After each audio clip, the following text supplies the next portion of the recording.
Hello and welcome my dear students on my YouTube channel में chemistry. प्यारे बच्चों, आज के इस इंपॉर्टेंट शॉर्ट वीडियो में बात करेंगे थर्मोडायनेमिक।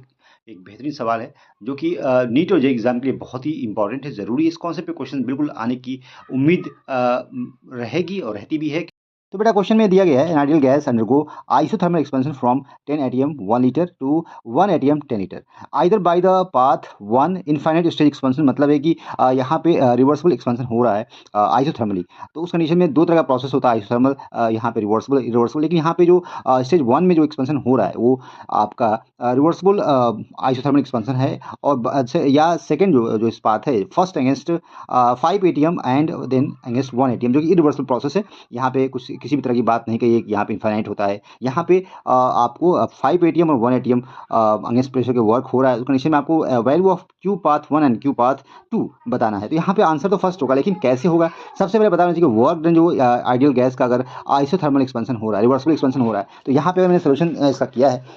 यहाँ पे देख सकते हैं आपको, यहाँ पे जब भी प्रोसेस यहाँ से यहाँ जब होगा तो इस कंडीशन में जो आपका 10 एटीएम है, वॉल्यूम 1 लीटर है, यहाँ पे जो वॉल्यूम बढ़ जाएगा 10 लीटर, और यहाँ पे आपका प्रेशर जो है घट जाएगा।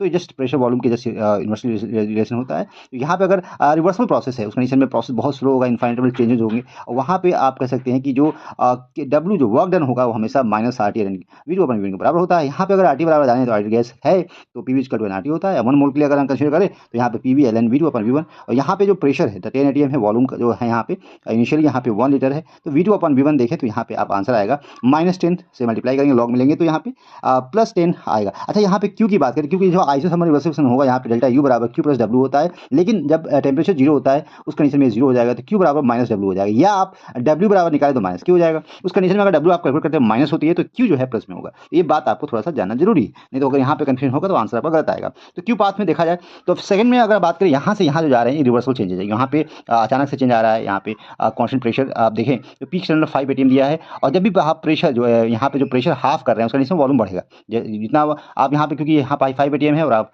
5 एटीएम 10 एटीएम से 5 में जा रहे हैं, तो वॉल्यूम में आपका बढ़ोतरी होगी, डबल हो जाएगा। तो यहाँ पे उस कंडीशन में अब यहाँ से यहाँ जो वर्क डन हुआ है यहाँ पे निकाल सकते हैं, वो irreversible work done P W बराबर पीक स्टैंडर्ड वी टू माइनस होता है। यहाँ -5 आएगा। यहाँ पे आप वी टू 5 हम यहाँ रखेंगे, प्रेशर 5 है, वॉल्यूम का जो चेंज है यहाँ पे 2 -1 हो जाएगा। उस कंडीशन में वर्क डन यहाँ पे -5 आएगा। अब यहाँ पे देखिए पीक स्टैंडर्ड -1 अगर प्रेशर होता है उस कंडीशन में वर्क होता है तो कंडीशन में वर्क डन माइनस था। दोनों को अगर जोड़ते हैं तो यहाँ पे -13 आएगा, लेकिन डब्ल्यू जो है यहाँ पे 13 आ गया, लेकिन क्यू की वैल्यू यहाँ पे पॉजिटिव हो, क्योंकि यहाँ पे पता है जब भी आइसोथर्मल प्रोसेस होता है वहाँ पे क्यू बराबर -डब्ल्यू होगा और डब्ल्यू बराबर माइनस क्यू होगा। यहाँ पे 13 आया। अगर आप पार्ट 1 और पार्ट 2 को दोनों को डिवाइड करते हैं, यहाँ पे रेशियो पूछा गया है, उस कंडीशन में आपको आंसर यहाँ पे देखें तो यहाँ पे 1.3 होगा। तो ये आंसर आपका बिल्कुल करेक्ट है। और इस तरह के क्वेश्चन बहुत उम्मीद होती है एग्जाम में आने के लिए। आई होप आपकी समझ में